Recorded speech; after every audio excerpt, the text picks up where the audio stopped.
Cambridge Partnership Executive Board open, and I welcome everybody who's come along, including some public speakers who will reach fairly shortly.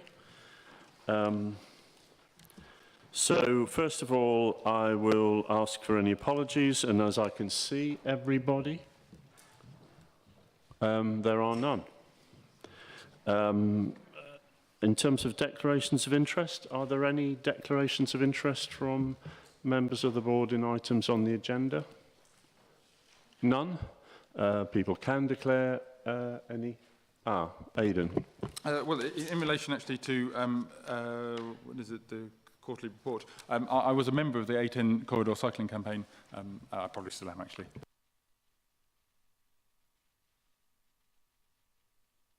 Thank you for that, and if people have got any further items to declare interests in, they can at the particular agenda item. I have before me the minutes of the last board meeting of the 4th of July. Am I okay to sign these? Any issues on them? No? Okay. Okay, we agree the minutes. We have questions. So I understand we've got questions on both the A10 in terms of cycling provision, and also question from Mal Schofield in relation to the transport study item 7. Yeah. So if we, but I think Mal, you're happy to take your question later. So before I also ask for a contribution from Councillor Wotherspoon on the Joint Assembly, can a team from Meldreth Primary School come and contribute?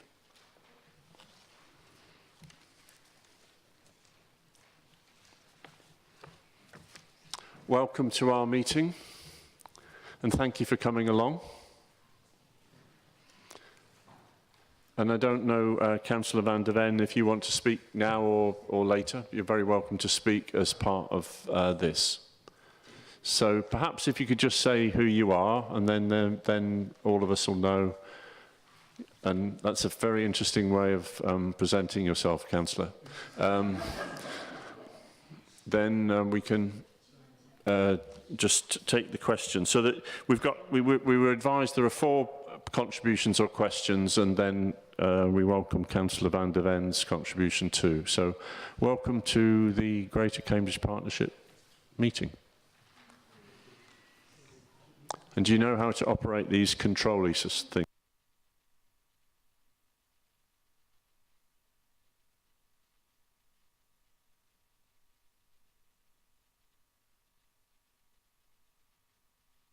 Go. Bit on, then you can let go. There you go. My name is Eunice Bastanchi. I'm a junior travel ambassador at Meldreth Primary School, and I live with my family in Meldreth. I think the Melbourne to Royston link is important because fewer people from Meldreth would have to drive, and more would be able to cycle without fearing for their own safety. Next year I will go to Melbourne Village College, where I will have friends from Royston, Melbourne and other surrounding villages. Safe cycle paths from Melbourne Greenways would mean I could visit them independently. My question is, do you want me to grow up a cyclist and active commuter, or do you want me to grow up getting in the habit of driving everywhere?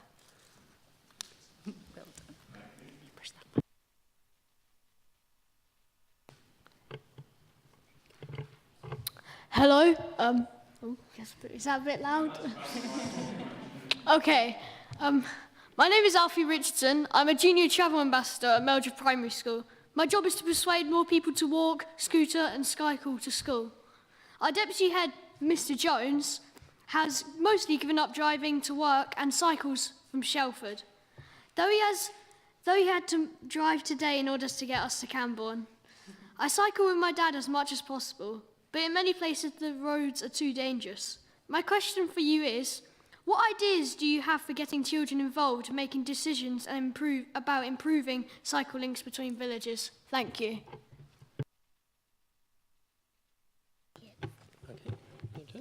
My name is Iris Bastanchi. I'm 7 years old.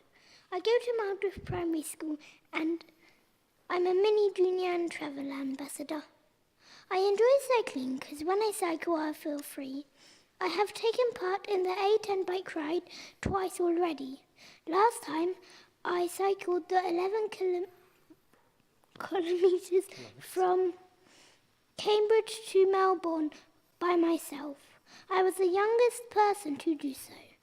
My question is, how old do you think I will be by the time the Melbourne to Royston bike path is finished? Thank you. Good job. And your teacher? My name is Adam Bostanchi. My name is Adam Bostanchi. I live in Meldriff, and I'm the dad of Eunice and Iris, who've just done a fantastic job. I'm strongly in favour of the Melbourne to Royston link of the bike path because I think it would transform our villages in the sense of becoming much less car dependent. Royston is only 5 kilometres away. Iris has already ridden twice that on her own steam.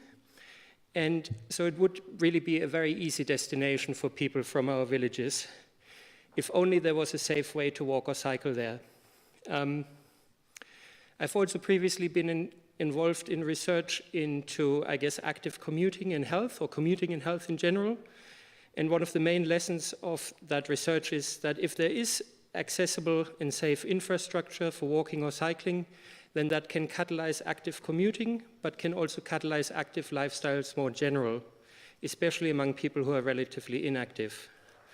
This in turn has long-term benefits, such as so physical activity in moderation always is good for health, and the availability of additional travel options is important for people's and especially commuters' well-being. So I think it's not a stretch of the imagination to suggest that a safe and accessible link between Meldriff, Melbourne and Royston could do much to encourage more active and less carbon-intensive lifestyles in our villages, with all the benefits that flow from this. So my question is, how are these less direct, or at least more long-term benefits, such as for health, considered in allocating resources to Melbourne Greenway?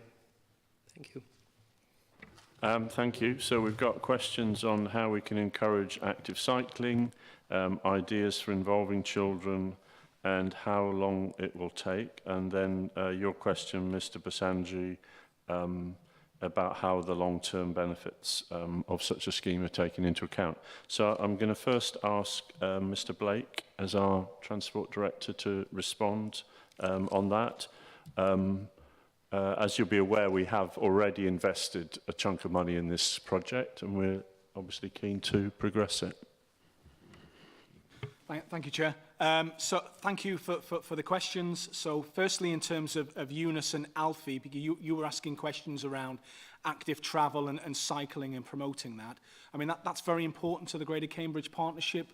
We've already done a lot of work on that over the last few years, and we're planning on a lot more over the next few years. What we're looking at in the early part of 2019 is to do a consultation on Melbourne greenways. And I think you're right, Alfie, in terms of involving young people in that. So we will be contacting you directly to make sure that your views are fed into that consultation. We very much, value your views in terms of shaping those ideas going forward. In terms of Iris and Adam, it was more about the sort of the connection out to Royston. So we very much want to see that going forward. In terms of how we assess the benefits of that, we use the government appraisal, which has a sort of a health and safety aspect as part of that cost benefit. But cost benefit is not our only consideration. And so what you've probably seen in the papers is that we're proposing to contact neighbouring authorities to try and gain a partnership support for taking that forward. And so particularly to Iris and Iris's question, then because we're relying on partners on taking it forward, I can't sit here and give you a time frame, because it wouldn't be right for me to speak on behalf of other people. But it's certainly our proposal is to contact partners, particularly neighbouring authorities, to see, are they interested in taking this forward, and can we work together with them to deliver this scheme. So our commitment is, as it has been, to help this scheme be developed to a conclusion. It ends in Royston, which is outside our patch, but we want to persuade Hertfordshire to play their part and enable the route to be not just from Meldreth to and Melbourne to Cambridge, but also to be from there down to Royston, because in many ways that's as important a part of the route as for you as can be created. So yeah, I'd just like to thank you, to thank Eunice, Iris, Alfie and you, Adam, for coming along and raising it. So we look forward to responding on this project. Councillor van der Ven. Did you want me to ask my question at the same time? Yeah. Okay. Do you want me to do it now? Well, I did first wanted to say thank you very much to the team here at South Cambs for welcoming us so generously and reserving us front row seats. Eunice and Iris didn't mention that their family has no car, so they're getting, or they get around deliberately without a car. And so I thought that was, you would be interested to know that. You've answered a couple of my questions already. I was going to say, could you please, it would be great to involve local schools and Melbourne Village College, maybe in helping to host the consultation in some way, because you've got junior travel ambassadors here and that's right up their street. And then you've also answered my question. I was going to ask about the health benefits of active travel being incorporated into analyses of the benefits of these schemes. And then finally, in terms of Royston, just to reiterate that the local enterprise partnership for Cambridgeshire and Peterborough geography includes Royston, and that is a sensible thing, and it was probably made for this project. So I hope that those can be considered in your efforts going forward. Thank you. So thank you, Councillor van der Ven. We will obviously continue the dialogue and particularly share that with you because you're at the centre of that network. So thank you to the junior travel ambassadors for coming along this afternoon. I'm sorry you couldn't cycle here. Maybe we could hold a meeting in Meldreth sometime. So thank you for coming along, and we will be continuing to progress this project. Thank you.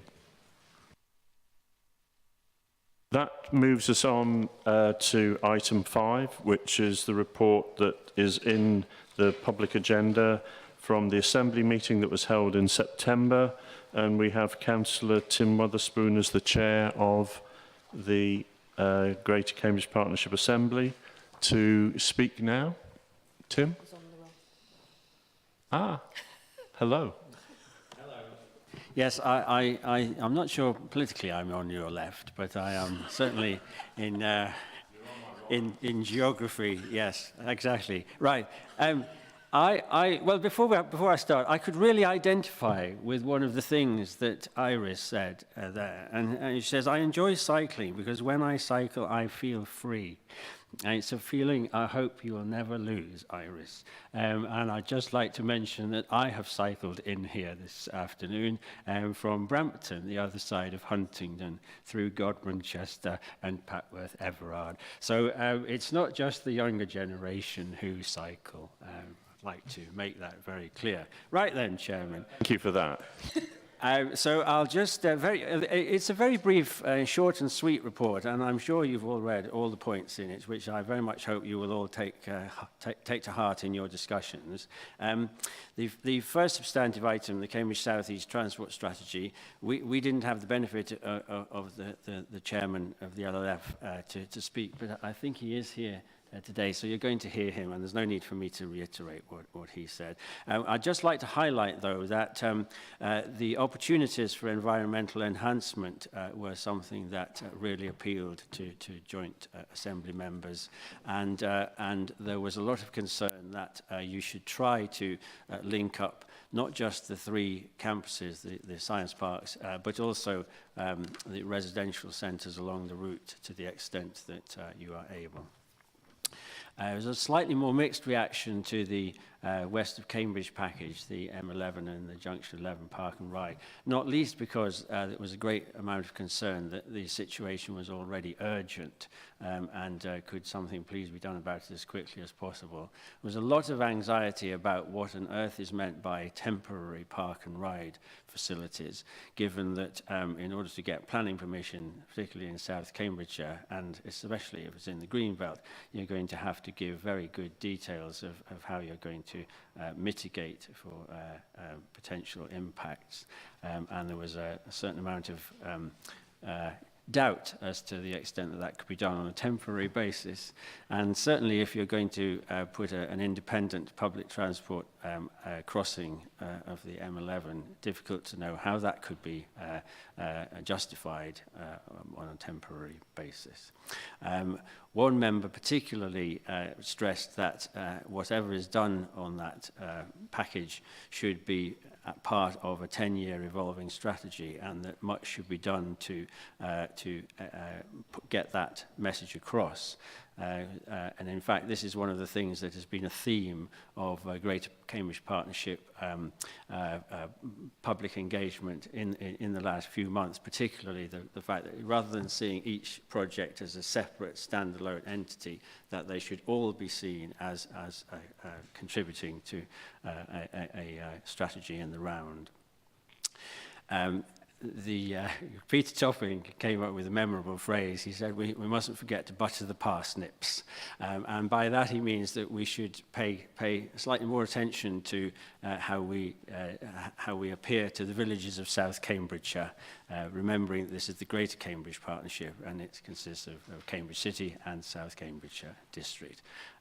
One member threw in the warning that Whittlesford Station would be a very attractive link to Stansted, and if we put a park and ride in the wrong place, people would park there instead of parking their cars at Stansted Airport. So just a little warning. Right then, the next item on the what you might call the north and east corridors. Quite a lot of desire that the catchment sectors for those should be broadened. So instead of just looking straight along the A10 corridor or the Waterbeach level on the Silverwood, what we used to call Newmarket Road corridor, you should broaden those fans going out slightly, and because of the proximity of neighbouring authorities to Cambridge on those two arms, more so to the east than the north maybe, that we need to have quite a lot of engagement with neighbouring authorities such as East Cambridgeshire and West Suffolk and so on. And I realise, Chairman, that takes us outside the Greater Cambridge Partnership boundary, but as with the Royston project, if we engage meaningfully, we ought to be able to get results that recognise the actual travel for work area that we live in. The place-based public engagement strategy, the Joint Assembly members were very particular to point out that they have really benefited from input from the local liaison forums, and they'd rather not lose that in some form or other. So they recognise the desire to streamline the working arrangements, but the Joint Assembly would be loath to lose that direct engagement with the public, which the involvement of local liaison forums had offered.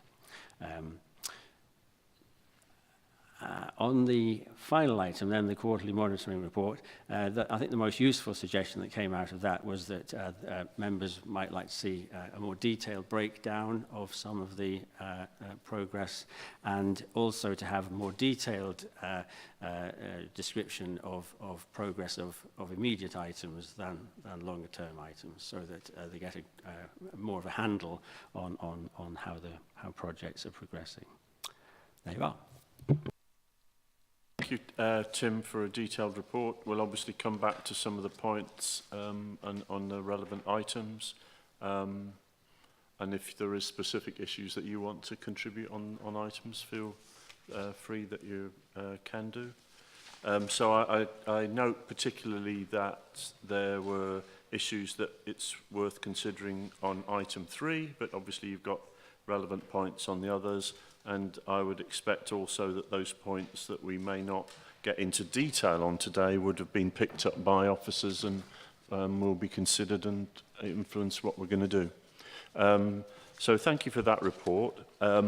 So that then we move on to item 6, and there isn't an item 6, and this was because leading out originally of the discussions with the Mayor following his ask for a review of alignment, and we deferred this, and therefore it isn't on this month's agenda, but I can report that members of the Greater Cambridge Partnership had a very productive meeting with the Mayor only earlier today, and effectively that agrees a fairly clear plan now that we've discussed our relative contributions on the route work, so that on the southeast route, which is on this agenda, but also on the west route, we're now agreed on a plan to integrate our work with the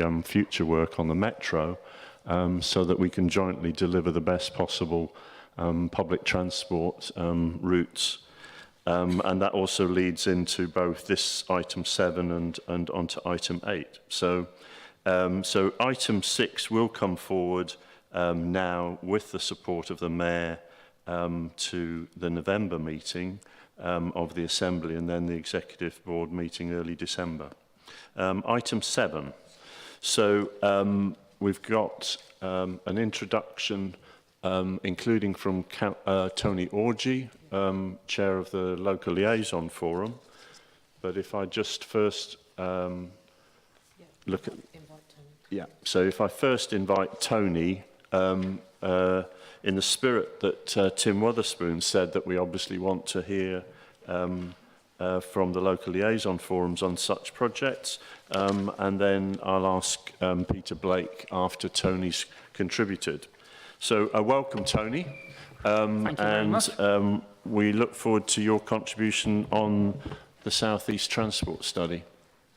Right, well, the Local Liaison Forum met on the 12th of September, and we had 2 items on the agenda. One was looking at this, the outcome of the public consultation and what was coming to this meeting, and the other was about phase 1 work on the along the 1307. I should say that the Local Liaison Forum was in noted the results of the outcome of the public consultation and was in broad support of adopting Strategy 1 as the way forward. There were 2 caveats to that, really. One was that there was some support for not ruling out totally light rail at this stage, and in a sense keeping that as still on the table. And also, if when the further work was carried out, and bearing in mind the total cost of Strategy 1 against the cost of the other 2 strategies that were in the consultation, if for any reason Strategy 1 wasn't able to go forward, then Strategies 2 or 3 could form a backstop in that circumstance.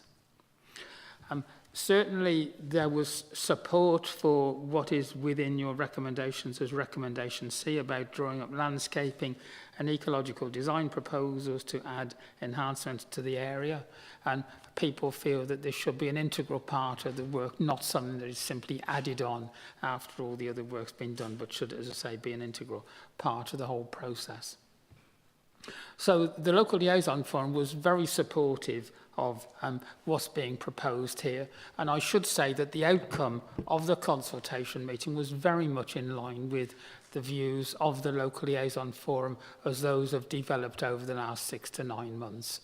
And some of the workshops that we held and internal scoring that we did on various proposals, the overall scores from within the Local Liaison Forum itself were very much in line with the outcome of the public consultation. That is, there was support for all 3 strategies, but basically Strategy 1 had a considerable head over the other 2 strategies in terms of the level of support.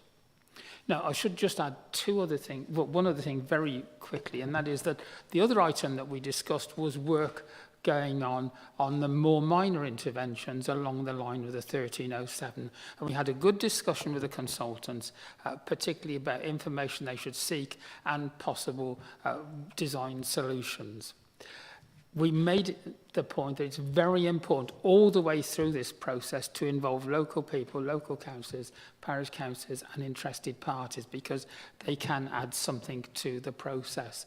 And I hope that would also translate into the work that's done on Strategy 1, that the liaison forum would be kept informed as to what was going on and that their input would be sought, because that can only help and aid the programme. And I should make that point particularly because we must remember the Strategy 1 was not in any of the consultants' work. It was actually developed through the work of the forum, and the ideas came from that. So, as I say, positive views from the forum, and we hope this work will be taken forward. Thank you, Tony. And also, I echo your words that we welcome the detailed work, in addition to your wider points, which we'll consider, that the local liaison forum has played a major role in developing this option. And that's the purpose of having that engagement. So thank you for leading and chairing a very effective local liaison forum. Thank you. Sorry, Tony, I'm just picking up, I think, what Tim has said, which is relationship to the villages. Was that discussed, and was a review coming out from the local liaison forums about how we might engage with the villages, but also actually how they might be part of Strategy 1? It just picks up what Tim said, and I think it's quite important. So did it get discussed? If not, I hope, for instance, you could take that forward to get their views. Well, my response to that is, but that was part of the thinking within the forum in developing this alternative route, because it actually does go very close to Sawston and Stapleford and Great Shelford, and it was, in a sense, to make sure that the route had some benefits for communities between Cambridge and the various sites such as Granta Park and Baden Institute and so on. So in a sense, that was part of our initial thinking. So it didn't come up in what we were saying here, because I think we'd already taken that on board. And I should say that representatives from villages such as Sawston, Shelford, Stapleford, Babram are regular attendees at the local liaison forum, and their voice is certainly heard. Any other questions from the board? No. So I've made careful notes of the issues that you've raised, and obviously we've picked that up also in the report. So if I could ask Peter Blake to introduce the report, please. Thank you, Chair. I mean, just a few comments on the report. I think just picking up on the points that were made by the Joint Assembly, actually, that this report and the next two are part of our integrated package to deliver across the Greater Cambridge geography, and are very closely aligned with the development of the Metro proposals in all three cases. You will know, and you've seen this this project has come before the board previously. You will know the history to it in terms of the 1307. It's heavily congested. It will get worse as a result of the development in the area. A great deal of work has gone on, particularly by the liaison forum, in terms of developing the proposal for an off-road solution. That went out to public consultation and received very strong support, not unanimous support, very strong support. We did receive comments particularly around the environmental issues, and that does play out in terms of the recommendation C that says we should be setting ourselves the challenge of actually enhancing the local environment rather than just mitigating it. And so that's a recommendation to you as a particular requirement going forward as part of this scheme. The off-road scheme delivers significant benefits in terms of meeting the challenge that we've got. It delivers significant additional capacity to cater for the growth in the planned area. And other than that, Chair, I'll happily to take any questions. Okay. So, in addition to some of the points which both Tim Wotherspoon has directed us towards, and also Councillor Orji. I just start with the recommendations so that we make that the centre of our discussion. So we've got the issues arising out of the consultation, and we've got a proposal to adopt strategy 1, the off-road strategy, as the preferred strategy. Then that's subject to detailed route alignment, park and ride, and environmental impact. And as Peter Blake has just said, we're looking to enhance the environment as part of the scheme. And then we've got the programme for the project. So any questions first on the report? Any comments on the report? Aidan van der Veer and then Claire Ruskin. Thank you very much. Yes, I very much welcome the direction this scheme is going, and the recommendation, and in particular the proposal that we would look at ecological enhancements. I mean, this scheme is going to have a big impact. The benefits are very clear. Positive benefits are very clear. Nevertheless, will have a significant impact, in particular on the villages that it goes close by. And I think getting those the enhancements that we can bring with the scheme is absolutely vital. The sort of my one comment is that I wouldn't want to restrict these things to the idea of a linear park. I mean, I think we need to possibly think a little bit more openly during this process. And I think we can. I mean, that's one option that might be appropriate in places. But I think there were some other things that we can look at. And again, I would expect the LLF and local parishes to contribute very positively to that. Just to say, it passes my test of unlocking growth and shared prosperity around the region without spoiling the place that we live in. So I'm very much in favour of this. Thank you.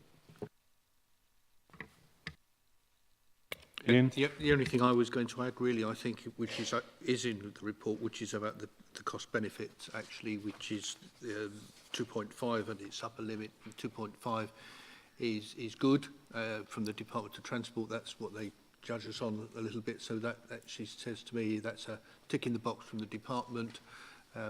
Particularly when we come to the Gateway Review, that helps enormously, I think, in the cost benefit. Other than that, I'd just thank you to the liaison, because I think this has been well received locally and has got a good way forward as we go forward. So that's the only comment I wish to make. From my point, I think it's an excellent proposal. It links into the fact that the city deal as was added in 2015 this as a scheme that needed to be brought forward in the first 5 years, and it's important that it benefits the villages as well as definitely does take a lot of commuter traffic potentially off the road, whether that's to Addenbrooke's and the biomedical campus, but also to other fast-growing job sites, because it links up with both Babraham and Granta Park. So as a scheme, I think it's right at the heart of what we need to do. In terms of a couple of points that Tony Orji made, not ruling out light rail, well, that's essentially in the hands of the Mayor and the Combined Authority, in that their decision in February was in favour of a tired solution, i.e. tired with a Y, and light rail I think is still being tested against that, but we will see. Certainly the issue about light rail is the cost per kilometre, and if this route, as Councillor Wotherspoon said, needs to then think about, well, what's the potential for taking that route on, possibly, and if we could deliver it, it would be hugely welcome, right the way through past Linton down towards Haverhill, then that figures. Light rail makes that route proposition fundamentally significantly more expensive. As Mr. Blake has said, I think it is important that we add to the environment as well as we link up with both Shelford and Sawston.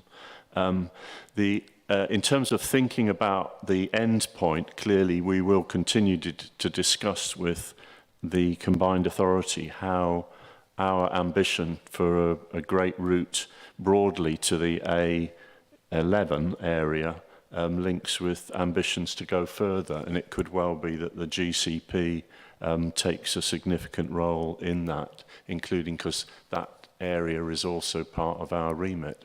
The initial scheme is bounded by the clear benefits that we can demonstrate, and as Councillor Bates said, we've got a fundamentally powerful case for taking a lot of journeys off the road, a road which currently doesn't function, given that at peak time people are queuing in from the other side of the Gog-Magogs all the way into Cambridge.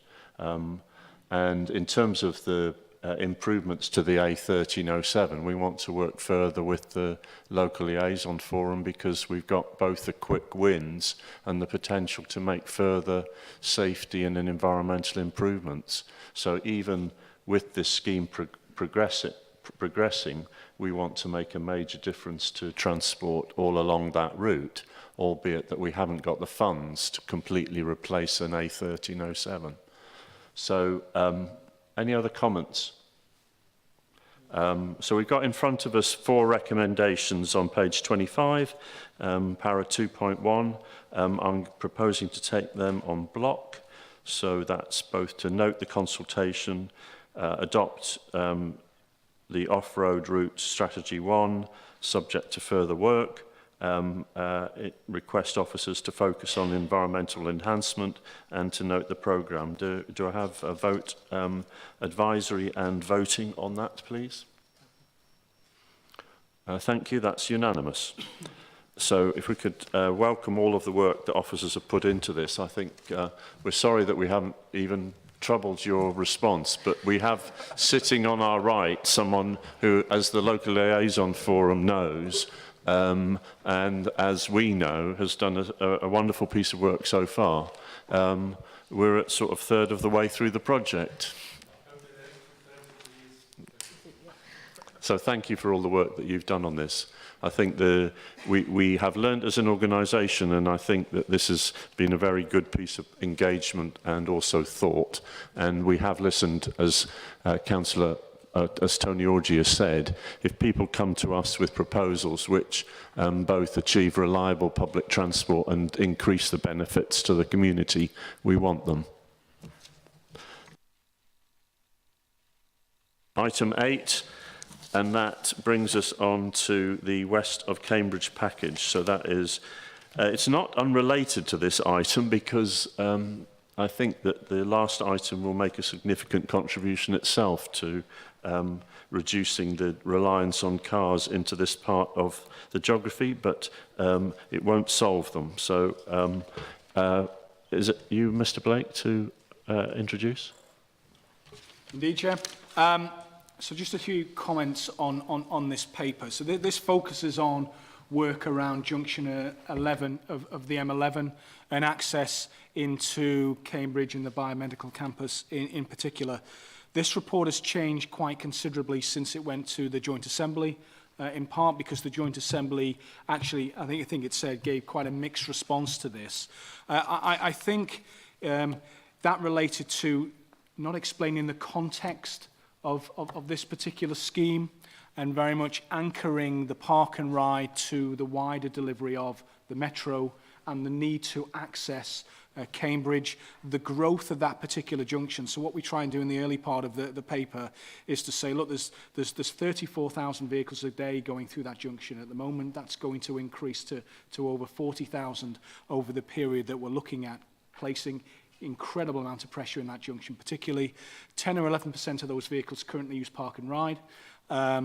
We've used the existing park and ride data. We've modelled the sort of projections and are saying that already that park and ride is full. So clearly there's an express demand for an attractive option exists. People just want more of it, which is outlined in the paper of what that looks like. The board will recall the last time this came in March, you set me a series of questions around how this linked with other interventions in the area. So particularly around the proposals at Foxton, Whittlesford and Cambridge South Station.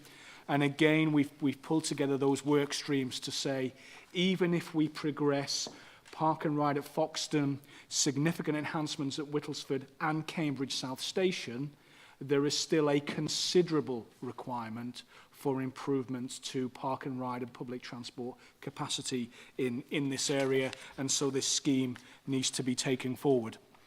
There was considerable discussion at the Joint Assembly around temporary in nature, and I think the response I gave was I wasn't in a position to define temporary. What I would be doing is bringing forward this scheme as ensuring that working with the local planning authorities, that any additional capacity of whatever form of park and ride achieve the necessary planning requirements and was deliverable, and so that the number of spaces that we require would be delivered should the board be minded to take this forward.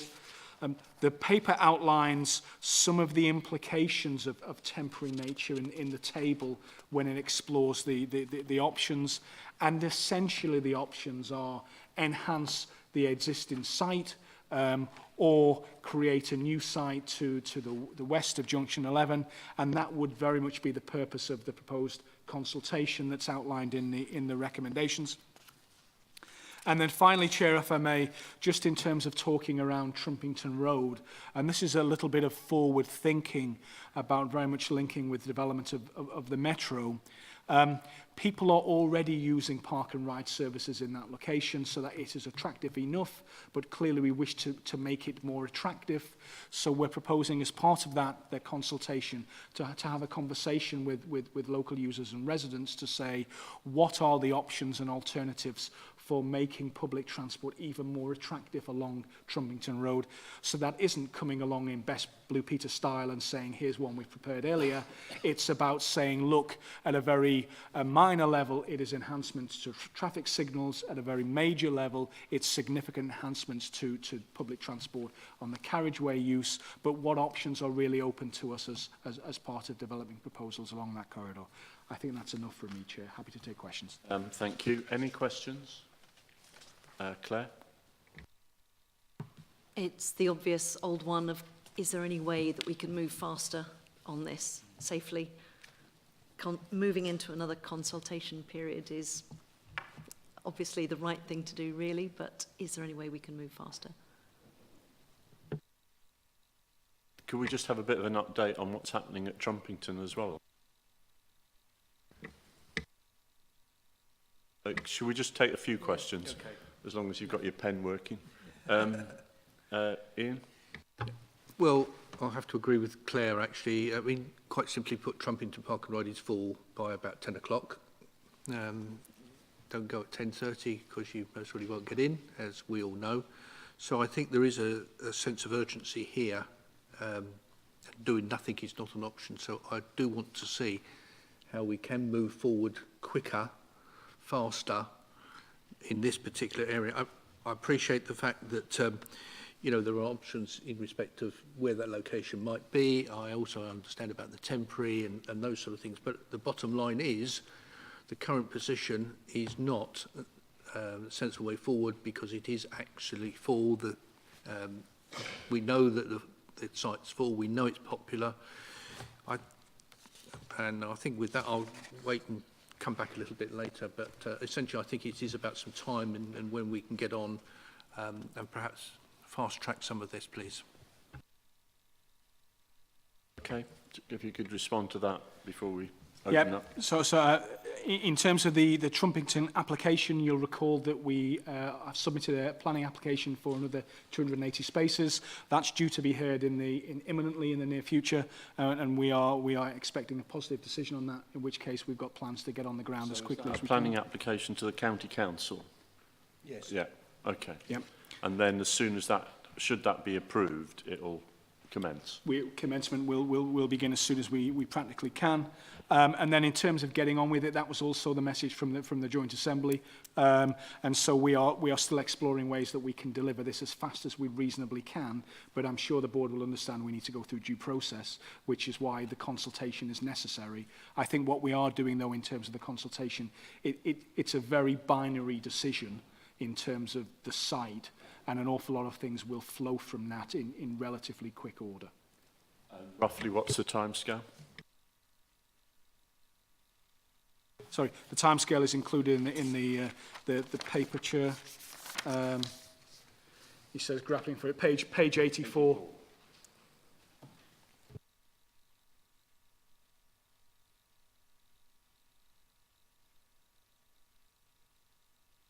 In any way want to influence the options that will come forward as part of that binary choice, but clearly we do, I think, need to have a further look at that timescale. Yes. So in front of us, in terms of recommendations, we've got a proposal to go out to consultation on 2 options. We've got the feedback that we need to then consider, and we've got a secondary proposal in D to improve traffic along Trumpington Road. Aidan? So obviously there's really acute problems in this particular area, and the 2 slightly different problems. One is the growth, therefore the demand for the CBC, the demand for people to access the biomedical campus, and also the general high level of traffic on this area, the junction and along the A10. And this scheme on its own only solves part of that problem. It might help a little bit some aspects of the traffic, but it's only really focusing on getting people to the CBC.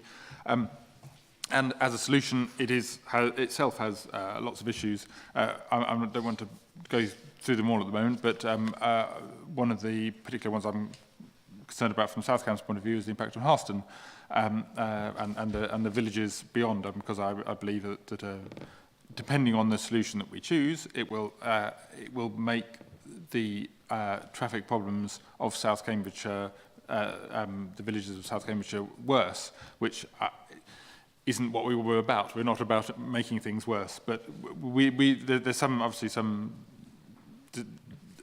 disagreement about the extent of that, and I think going through the process of consultation is a very good way of looking at these problems and how we can manage them best, and how the design of the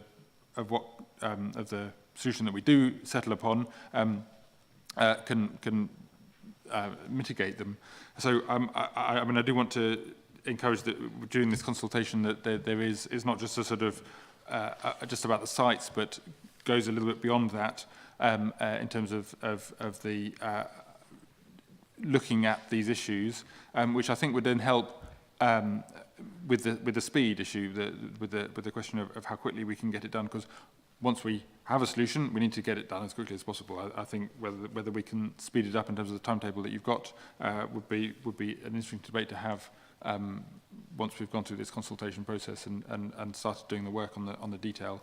But we do need, there is clearly still more work to do to work out how we can how we can best manage this problem without making other things worse. And by the end of the year, we might know a little bit more about what's happening with Foxtons, for example, with East West Rail, because I think Foxton, I mean, as you have now done, it needs to be taken into account in the mix, and other ways that we can manage the traffic flows around here, and avoid making them substantially worse.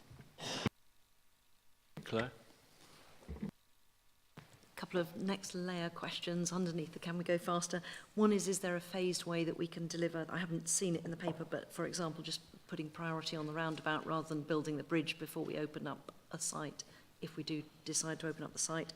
That was point 1. And point 2 is we must involve stakeholders who are outside the region. So I thoroughly agree with Aidan that Harston, Hawkston, etc. must be consulted, but the people on the slip road who are queuing before they get to the slip road could also have a leaflet under their windscreen somewhere.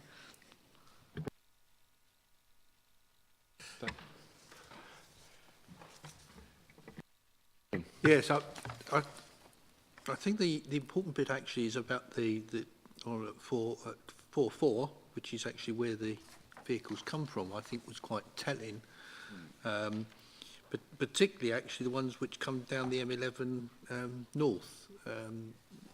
And I hadn't actually quite I thought it was about a third, a third, a third. In fact, what I'm reading is it's more than a third coming down. And when you add actually in the ones which are coming up, I was expecting, I have to say, more coming up. Are you reading it right? I hope so, but maybe I'm wrong. Can we just... Oh, yes, sorry. Yes, sorry. I'm the other way round. Yeah. I'm putting the two together. Thank you. Okay. In what I call the M11, which comes in, and both north and south, when you add them together, against the ones which come up the A10. And I think that's quite significant and needs to be brought out in the consultation, because I think that lots of people's fear, local villages, are about, well, precisely where did it come from. And I think that's quite telling in that respect. So I think that's quite an important part to actually get out. Just a reminder, of course, that Patworth Hospital and AstraZeneca will be there in the early part of next year. So this problem does need some urgent attention. AstraZeneca's been a bit delayed. Yes, it'll still be there next year, actually, my understanding, and Patworth. I know it's a bit of a delay, but it will be there next year. Okay. No, 2020. Well, okay, I'm not. Let's say it will be there quicker, and we still will have the problem because we won't have actually built anything. So, and I understand about the sensitivities around Trumpington. The issue also for me is how can we improve Trumpington Road, okay? Because for those that know Trumpington Road, which I'm sure most of us do, it is actually a very busy junction with the supermarket, with people coming in from Shelford, people coming into Cambridge that way. I think it will be a challenge for the engineers, and I hope they can rise to that challenge, because actually I think we can address the park and ride maybe. That might be the simpler bit to do. But I think Trumpington Road, I think I'd be very interested to see what the engineers come up with to improve the flows and what the impact that might be in respect to traffic modelling, because I think that is going to be quite a challenge. Well, I mean, we have a problem now, and my take on it is that Cambridge isn't going to shrink, and even if we find alternatives for rural hubs and what we would like, which is to see the opportunity to significantly improve public transport outside the city, just the projections that are in this report mean that we have a capacity issue. And whatever else is said about park and ride, it does several things.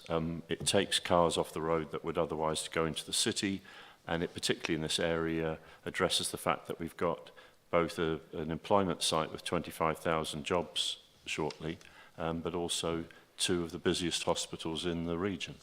So I don't see any change in the demand. So in that way, I would take the view, if I'm buttering parsnips, to say that there is a demand that we have to look at and address. So irrespective of what may come in the future, we've got issues there. I do think that we need to look at some of the wider package for the biomedical campus. I would like to see a bus between Babraham Park and Ride through the site to these sites, because I just think that there is a need to provide onward transport so that people have got reliable public transport, as well as options like walking and cycling into the into those sites. But as far as I'm concerned, this is an essential project.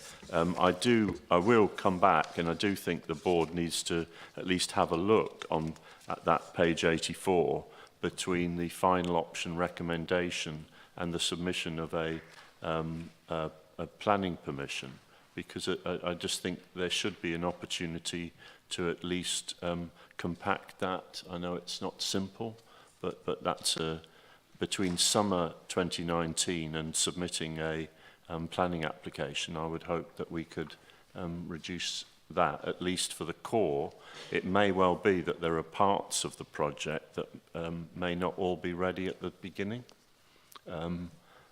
And in terms of park and rides, we also need to consider this as a potential site for coach parking, because Councillor Bates and the City Council have been looking very closely at real challenges, given that we haven't got the capacity on Queen's Road for the number of coaches, or in this city generally, as well as recognise that if people talk about temporary, just ensuring that we mitigate and minimise the impacts on the villages and ensure that routes off the M11 go straight into such a park and ride facility, should it be other than Trumpington. And even with Trumpington, we may need to look at that. A number of the investments here are anything but temporary, to make sure that this is environmentally the right solution. So we've got 4 recommendations, unless there's other comments. On page 69, review the options, agree to consult as a binary choice, as in the options there, take account of some of the issues that have been raised, both by Aidan and also by Tim Wotherspoon, in terms of mitigating and, where we can, minimising the impacts on the villages, but also recognise that this is part of a package that is essential to overall shift cars off our roads. Then obtain the feedback and include Trumpington Road. So propose again taking those as a package. Can I see all those in favour of A to D? And that is also unanimous. And I'd like to thank the work that's been put into this. Obviously, we want to get the interim application subject to planning implemented and get this implemented as soon as we can. Item 9. Boom. Thank you very much, Chairman. I certainly enjoyed that discussion. And can I just say on behalf of the Joint Assembly that I think the augmentation of the paper between the Joint Assembly meeting and your meeting today is a prime example of the Joint Assembly working rather well. Thank you, and thank you for your input, which has influenced and written a report. Item 9, and we're now looking at 2 further public transport routes, at this stage corridors, until we undertake further work. So we've got a question on this. Mal, your question, please. So the question is, as with the earlier questions, available on separate paperwork. So thanks, Mal. My apologies for dramatically increasing the average age of your questioners. I was hopeful that I could raise this question a little bit later rather than earlier, in order to hear the discussion and debate on items 7 and 8. There's no doubt in my mind that there's substantially more meat now on arguments for whatever measure we use to address the congestion issue. But I'm still concerned, as I was about the park and rides. I'm still concerned about the lack of an overview. For overview, you could read overarching, or you could read bird's eye view, but we don't have a context. We don't have a context, and you've got the detail from the 2011 census. And I think the starting point for that context would be, and this is where my question is raised, is to define the corridors that matter. That 360 degrees is what we have to cover. What we have at the moment is 4 defined corridors. 4 years ago, we had 4 defined corridors, north, east, south, and west. What we've got now is more specific definitions of those. I suspect that we're moving towards something like 8 or 10 or 12 corridors. I think you should know which it is. I think you should have a crystal clear view as to which of those corridors is the most serious, the most pressing, and the more urgent, and where every single strategic initiative actually fits into those corridors in order to redress the issue. So I would ask the question, how many corridors to and from Cambridge?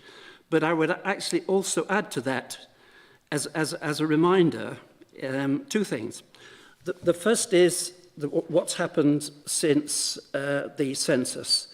And according to your publication earlier in this year, commuting by car and van since 2011 has gone from 32% in 2011 to 37% in 2017 for Cambridge residents. From 64 to 75% travelling from South Cambridgeshire. The vast majority for work purposes and in peak hours.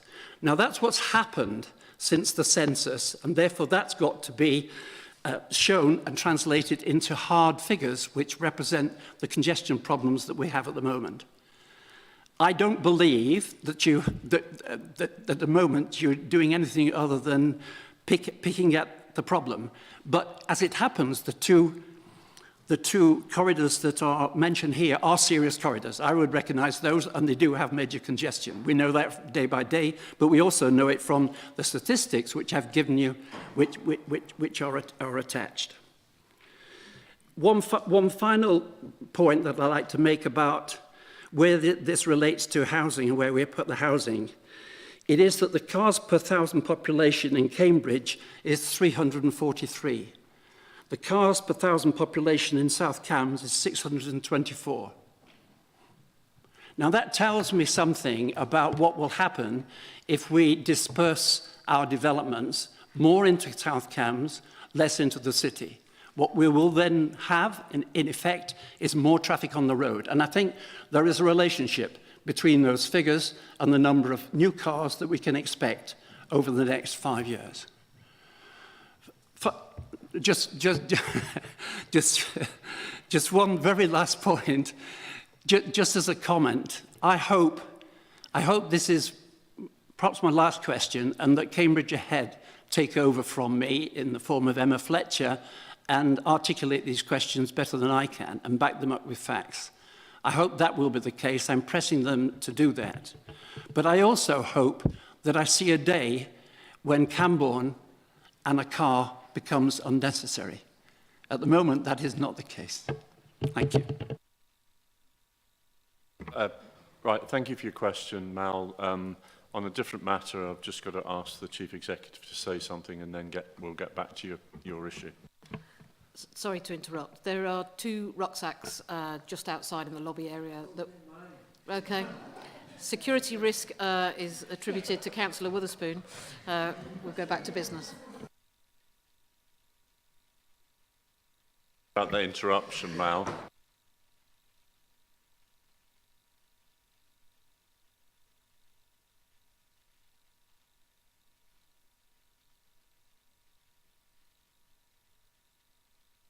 Right, no emergency. If I can first ask Peter Blake to respond, and then I think we'll add a couple of comments ourselves. I mean, just to reassure Mal that the 4 corridors we're looking at are the same 4 that were in the Cambridgeshire Local Transport Plan, but we have put greater definition on it now. So you look at the traffic volumes on the 4 corridors, they are the 4 greatest traffic volumes coming into the Cambridge area, notwithstanding the A14 and the M11 that go round. So we have 25,000 vehicles in the morning, afternoon coming in from Waterbeach. We've got 16,000 coming in from Royston on that stretch of the A10. We've got another 16,000 coming in from Camborne, and they're also the areas of greatest projected growth going forward. So it's entirely natural that these are the corridors that we're looking at. And I think in terms of our work, we focus on our mission. There may well be other corridors that come forward, but we need to focus on getting the 2 that were already in train and the 2 that are proposed to take forward now, and we focus our efforts on that before we look elsewhere, Chair. Any other comments? I think just the comment really to Mel is that the combined authority, the local transport plan at the moment is Cambridgeshire County Council's LTP. The combined authority will be undertaking shortly the introduction and consultation on a new for Cambridge and Peterborough LTP. It is therefore important, I think, that you and colleagues are aware of that, and also that they can contribute to the consultation that is proposed by the combined authority. I think we've Yeah, we've stuck to our routes. We call them corridors, but they distill into routes that are in the local transport plan. In addition, we shouldn't rule out the fact that we've already got sort of Route 5, which is the guided busway out to the northwest, as well as we've got the route to Trumpington, but there's no plan to take it at this stage any further. So I think we've worked on the basis of those routes. In dialogue and in the work that we've done, we've clearly recognised that the routes are particularly connecting the edge of Cambridge out from there. So we've shown respect to the geography of areas like Milton Road or other roads, because we haven't sought to say there's a new way of finding space in our urban crowded geography.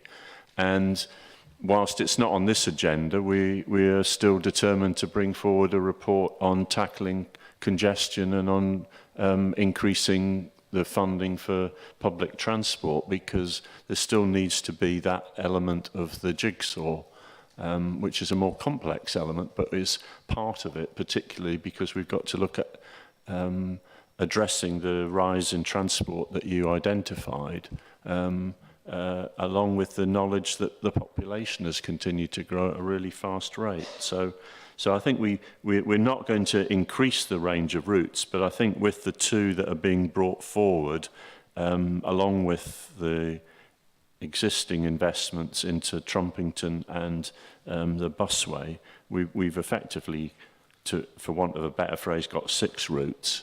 And then we've got the integration with rail to Ely and south and elsewhere. So, and in the dialogue with the combined authority and the mayor, the new local transport plan will augment that, but it won't suddenly come up with new plans for housing and jobs as part of the LTP, because it's effectively built on the existing local plan. So I think we defined the corridors in 2015. We accept that we at times have been challenged to say, well, you haven't been clear enough about your strategy. But I think what you see in front of us, including what's in this report, is what the Greater Cambridge Partnership strategy is, then working with the combined authority. And if they can bring in further transport investment and the opportunity of a metro subject to identifying the capital and revenue funding, that would be hugely welcomed. Briefly. Modal shift is, if you look at the studies, look at the PhDs on modal shift, it's a difficult issue. Cambridge can't take it on for the world. It can't take it on, mustn't take it on for the world. To get the modal shift that we're looking for here is to find a way of integrating park and rides, guided busways, buses, trains, into something that actually says to the car owner, not the car driver, the car owner, no, I'll drop down from 2 cars to 1, or I won't have any cars at all. I cannot see at the moment anything that would suggest, other than that car ownership will continue to increase as it has done over the last 10 years. I'll come back in 5 and 10 years' time. There are other reports saying that the young people of today in urban areas are not likely to buy the cars that the previous generation did. But so thanks, Mal. We'll continue our dialogue. We've got item 9, where we've got the proposal to approve the commencement of work on both an A10, a specific bounded route from Waterbeach in the north at this stage to the Science Park area, and also on an East Cambridge corridor, and then the linkage with the Cam Metro. So, Mr. Blake, further comments? Not really, Chair. I mean, just to emphasise the fact this is part of the wider network that we're working on, and of course, a recommendation 2B is to endorse the approach of working closely with the combined authority in the development of the metro concept. So both in terms of the central area where there's potential proposals for tunnels and or linkages, and also to the north of Waterbeach, we need to link up with the local transport plan that's evolving from the combined authority and its investment plans. Points, questions? Claire and then Phil. Well, I think you have taken into account, but a lot of traffic down the A10 is not coming into Cambridge, so just making sure that the consultations do include those that are trying to get onto the A14, for example, rather than into Cambridge of some sort. Phil? Just a general comment to very much welcome this, particularly in the light of the meeting we've just had with the Mayor on the transport plans. I think this is absolutely essential. Aidan? Unlike the A428 and the A1307, both of these, well, the Waterbeach one, the northern route, integrates with something that is in our current local plan, and who knows what will happen with the eastern route. So they're much more complex in that there's a lot of detail to sort out, but I'll come back to this thing. We need to just get on with it as well. I mean, the Waterbeach in particular, we've now got a planning application in, which we've got a SPD. We're looking at SPD, and we need to get this transport route really aligned with the development of Waterbeach itself. Ian? Just a couple of points. Don't disagree with anything. It'd be very interesting to see where the people, when they come down the A10, as to whether they get onto the A14 and go towards Newmarket, or whether they go towards Huntingdon. So I think it'd be quite an interesting model to actually see that teased out at the point. Be also interested to see the Highways England view on what is being suggested here. Just for a matter of reference, actually, maybe for members of the public and everything else, this morning was, which I chaired the E&E committee, and if you look on the papers there, it gives all the figures for the guided bus, which actually plays in, and that's actually, for reference point, on page 17 and 18 of the report which went to the Cambridgeshire County Council this morning, which actually just demonstrates actually how many people do use the guided bus, but the figures are actually there, and therefore could be useful not just for us, but for other people to understand that there is a lot of people that get on at Swavesey and everywhere else on that route. Support the recommendations as they're laid out, Mr. Chairman, and I think we need to work very closely with the two developers because we need to ensure that they are joined at the hip, in my view, on this issue. At Waterbeach. Okay, so we need to ensure that is, and I'm sure the SPD will help enormously in bringing them to that conclusion as well, and I look forward to seeing it going forward. But I also agree we need to get on with something because there is plenty of applications and they're here, and the other one I think is due shortly, I understand. So certainly from County Council we're being engaged with the other developer on the Waterbeach site in pre-application discussions. Yeah, I also welcome these, and I focus on page 86, which indicates the overall zones.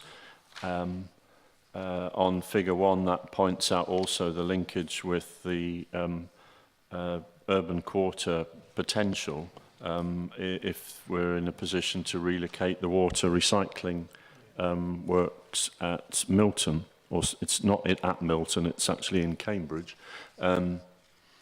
And clearly that route, I think that route is much clearer, or that corridor, in terms of the fact that subject to what comes out of that bid, we will know what's happening at Cambridge Northern Fringe East by the spring of next year, in principle.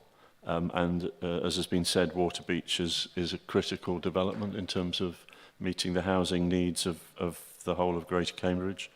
The route, the East Cambridge corridor, I think is not as defined, but obviously we have severe and unresolved transport issues on Newmarket Road, which need to be addressed.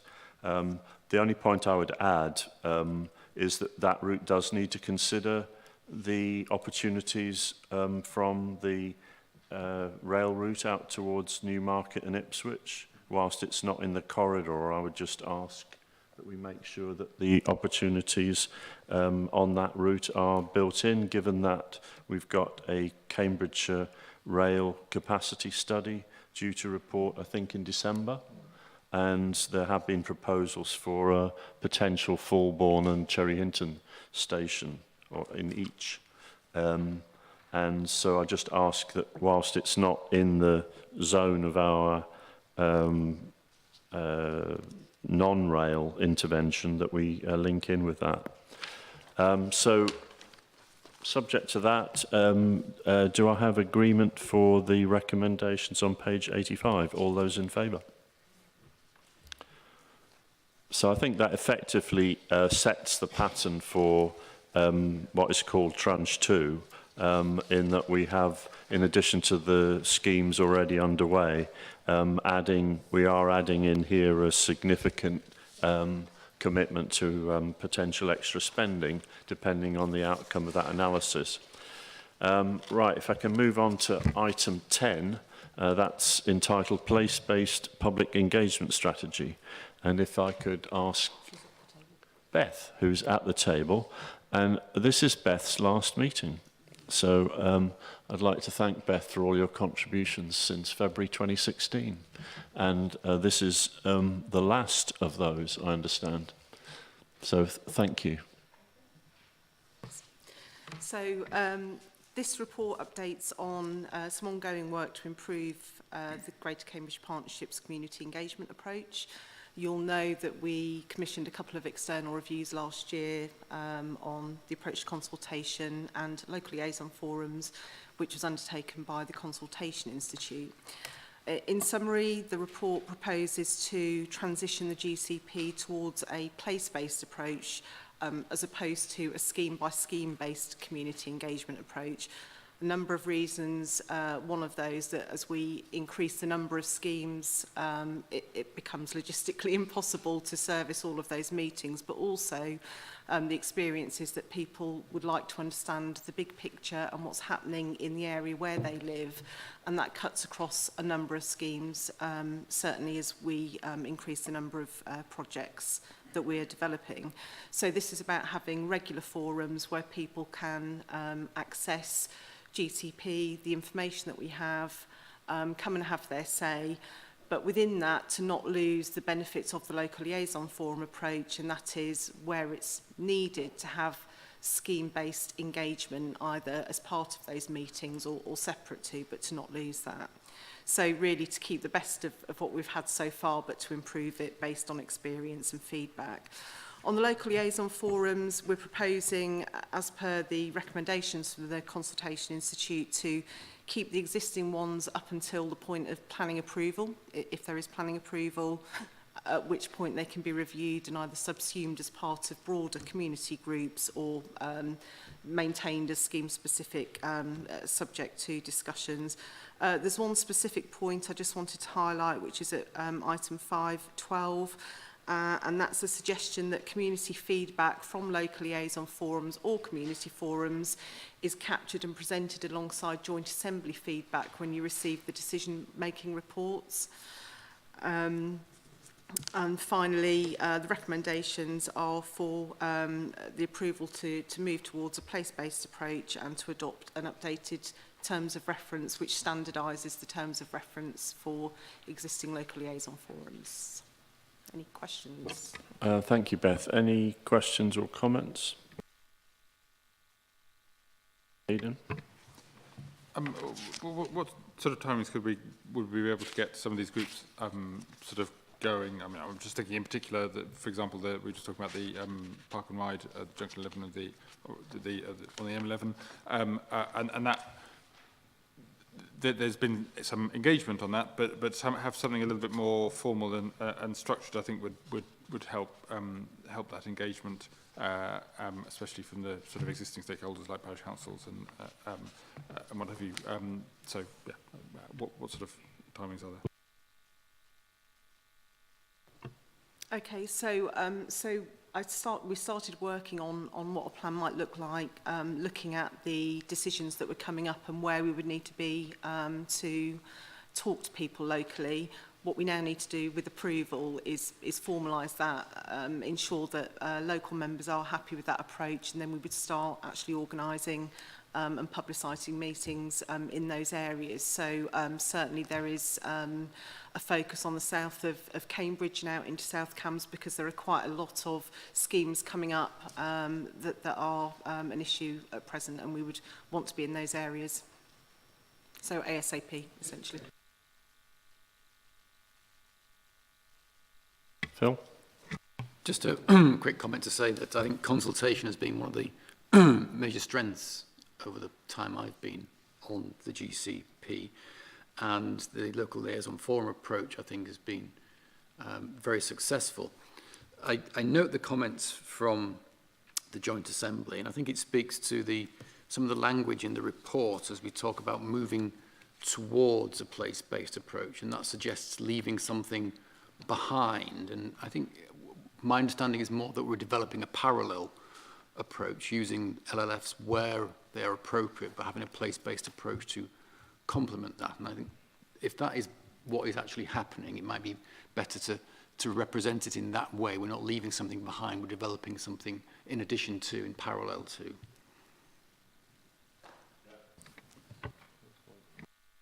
It's true, we're not leaving that behind entirely, but what we are saying is we can't have a local liaison forum for every single scheme. We can't have 12 for the 12 greenways.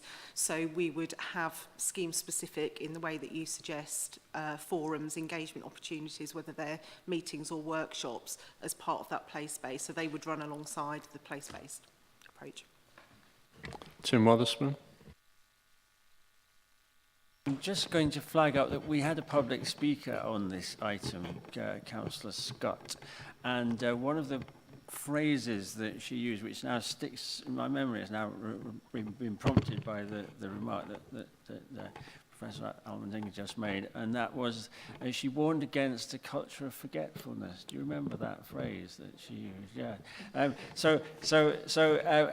The point to date, then, the point I think that because she we was wouldn't making, want to lose it. The point No. that I think that she was making was that quite a lot of the improvement in schemes that has been worked on between officers and all those engaged in the public engagement thing has been as a result of initiatives bubbling up through these public engagement exercises, and that acknowledging that as we continue to move forward is actually quite an important part of the Thank you, Tim. Yeah, I was present there. Perhaps my words might be, don't throw the baby out of the bathwater, okay? Because I think that's what was being said as the emphasis. We've done a lot of good work, as Phil has indicated. Don't throw everything out, okay? Because there are some quite key points that need to be included as we go forward. So I think it's my words, not Councillor Scott's words, but I think that's what was the message that was coming out from the Assembly meeting. Peter will correct me if I'm wrong, but I think that was generally the message, was don't throw everything away. I mean, I think as the report says, we're not going to lose the quality of the current practice, and the work that Beth's done here emphasises the value and role of the local liaison forums where there's a job to do. And there is often a job to do, and I'm sure there'll be a job to do on the North and East schemes. Claire? It's very easy to be very self-deprecating in these things, as we are as a team. I think what I think this paper shows is that we've actually been a learning organisation. We've got a mindset for learning from other people as well as just from ourselves. We've got together and worked together really quite well. We're in a much, much better place than we were a couple of years ago. And we've been vetted by organisations that have said we're actually following good practice, if not best practice. Then I'm not sure where they drew the line between those two, but I think we should actually celebrate this as a really good sign that we're moving forward and learning.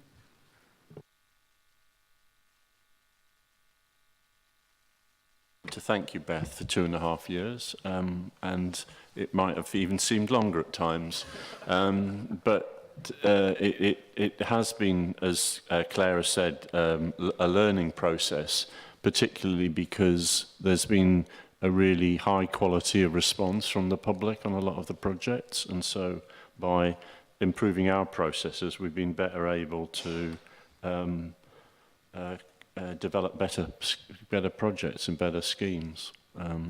So thank you. I understand the new Beth is going to be called Tom Bennett, and he's sitting at the back. So we'll welcome you when you formally start, Tom. But thank you, Beth. And best wishes in your new role. So we have in front of us the recommendations on page 91, which are a place-based engagement strategy and some small improvements to the way we develop and use local liaison forums. Can I see those in favour, please? Oh, what a pleasure to be in an organisation.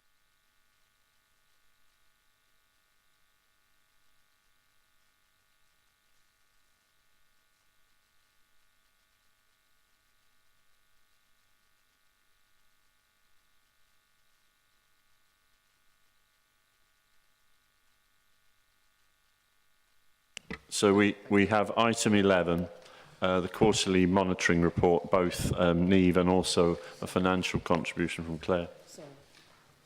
Yeah. Okay, Sarah, sorry. So Sarah and Niamh. Thanks, Chair. Two things I was going to draw your attention to, but you've covered them in the first item, which was the update on the Melbourne cycle link, and there's another update here on the Arbury Road cross-city cycling scheme, which is all good news. We are specifically asking you to agree to things, which we'll probably come on to, but other than that, just here to take any questions any members of the board might have. Any questions?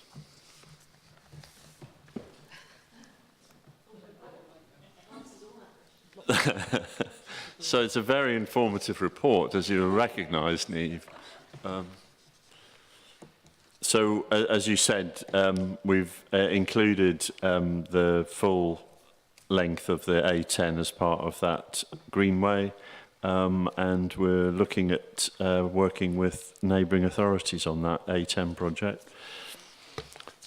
I'm actually now looking for a recommendation. Yeah. Okay. So those are them in the purpose. Yeah. 1.2. Ian. Yeah, I think it's just a comment about some of the cycle projects, okay, because there is a very long list of cycling projects, which Tim well knows, and in fact a lot of them of course are in Greater Cambridge Partnerships, things like the Greenways and Chisholm Trails, etc.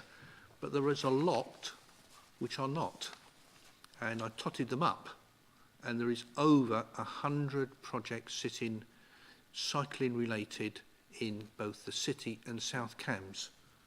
And perhaps I've bearing in mind that it's a county list, put it like that, although I think it's our list as much as their county's list. I think it's time that perhaps I will take that away, Mr. Chairman, and have a good look at it, because I think there are, and I have discounted all the ones that we're dealing with as a thing, but there's 100, over 100 sitting there. A lot of that does link, of course, to getting Section 106 agreements and other with developers, so it's not SIL and all the other complications that developers and finance brings in. But I do think it's perhaps time in our evolution, both at the county and at the GCP, is to actually have a look at that. And my thought, this is only my thought because I've not even spoken to Tim about it because he wasn't there, but it's actually, we have a cycling champion, which is Noel Kavanagh, who is on the Assembly. Tim, as everybody knows, is a very keen cyclist. Okay, we have quite a lot of interesting parties in cycling.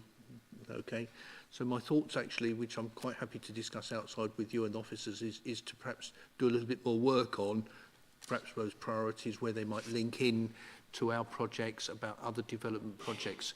But there are over 100 sitting there. It was described this morning, by the way, as a wish list, and we need not to take that. But that's really just a thought for the future, I think, Mr. Chairman. It hasn't really been a theme of today, but we've got to remember that the most prominent form of transport to work in the city is still by bicycle. And as you say, the County Council has, and we welcome it hugely, continued and expanded a range of cycling projects it's delivering directly or linked to funding from new developments, in addition to everything that we've done. So I think if we could just include in the next report then, an update that from the cycling team, Mike Davis, about what was the related delivery on cycling. Yep. We had a visitation from Andrew Gilligan and a report, which as a board we had a look at because we wanted to check also that a number of the projects that he raised were being addressed, and some of them are not being addressed by the GCP but are being addressed by the County Council. I'm happy with that. Yep. Well, thank you, Sarah and Neve, for patiently waiting, as you do.